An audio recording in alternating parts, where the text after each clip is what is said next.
It was a very fun set. Our director Camille, even though his English was developing, he has had a great sensibility about himself and a very warm atmosphere he created for us as actors. Of course, the great Paul Walker, very fun dude, but also very focused and serious and at a real good prime part of life, you know. And David just was so amazing, you know, his athletic ability. Um, he always was able just to have a certain energy because when you see David, you just see somebody that's amazing, you know, a guy that does his own stunts, that could do a flip right in front of you on one leg. Tremaine Alexander, um, you know, I think I'm a vegetarian, first of all, and he's not, you know what I mean? And I think he loves goat meat, medium rare. And when you eat red meat, it puts aggression in you, you know? And having this West Indian flair about himself, and, you know, I grew up in Brooklyn, you know, we had a lot of West Indian and Jamaican brothers and the roadie spots. And so I kind of like looked at that mentality of energy and try to bring it to the character.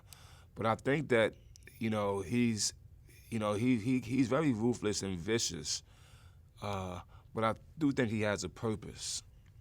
Um, but he said something that we say in my neighborhood, which is cash rule everything around me. And I think that's his motivation in life, you know. And when you grow up in a ghetto, whether it's 2010, 2050, or 1980, the ghetto will push you to be a victim of your environment. And if you grow to be the man, which he grew to be the man, you know, the vanity is going to show. I mean, this guy had a logo on his knife, which was, I thought that was really over the top, but I was like, okay, why not? But yeah, Tremaine is really about himself and about his money, about his business. And maybe he'll learn that that's not all that it takes. For the American audience, first and foremost, we're going to see a whole exhibition of parkour.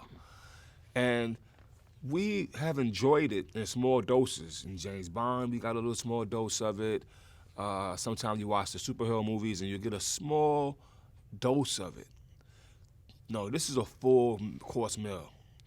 And we haven't got that here. You know, the original film that Luc Besson did, District 13, was, you know, it was in a foreign language. I have the DVD, and all my buddies have it because we are fans of the genre. But the average American moviegoer have not seen this, and they're going to be blown away. You know, there was a big thing that happened in the movie business some years ago when Jackie Chan had teamed up with Chris Tucker and did the Rush Hour series, and we as Americans were so amazed that Jackie Chan does his own stunts. Well, David does his own stunts, and the stunts he's doing are advanced. We have a special album that was recorded in secret for 6 years that's called Once Upon a Time in Shaolin. And it's a record that started from the dream of a fan. And the idea was not just to make a record per se, but to make a piece of art. Because I've noticed over the years that music has devalued itself. And at one point I supported the internet because young people had a chance to find music they wouldn't normally find. But when it comes to an entitlement that music should be free and music is not appreciated for all the art that goes into it, no, we have to remove that concept and reinstate the artistic value.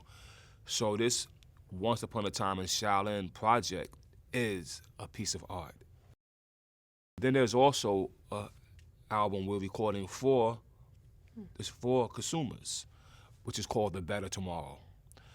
And this particular album is a record that travels from the history of music, from the history of soul music to hip hop.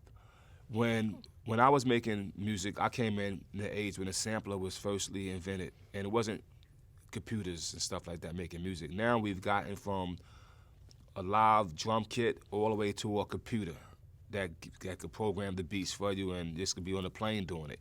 I always dreamed of making music on a plane when I was doing it, because you couldn't bring this big keyboard or this MPC on a plane.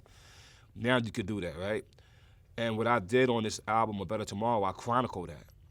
I went back to Memphis and recorded with the same guys who worked with Al Green, Isaac Hayes, these same old musicians. Some came to the studio with an oxygen tank.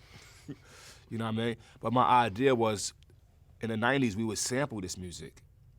And I wasn't conscious of music at the time. Otherwise, I didn't know what a 2-4-1 progression was, you know? Now that I understand the science of music and the theory of music, I'm able to write music on paper. And so I wrote this symphony, shall I say, and I took it to Memphis, and I got these players to come in. I got the horn players that you hear on Otis Redding, and you hear all these great songs, and I composed the album around that music. And I call it A Better Tomorrow because if we're having a great day today and you make $1 million, I make $1 million, that's a great day. But why not have a better tomorrow and get $2 million? But if you're having a crummy day, you need a better tomorrow.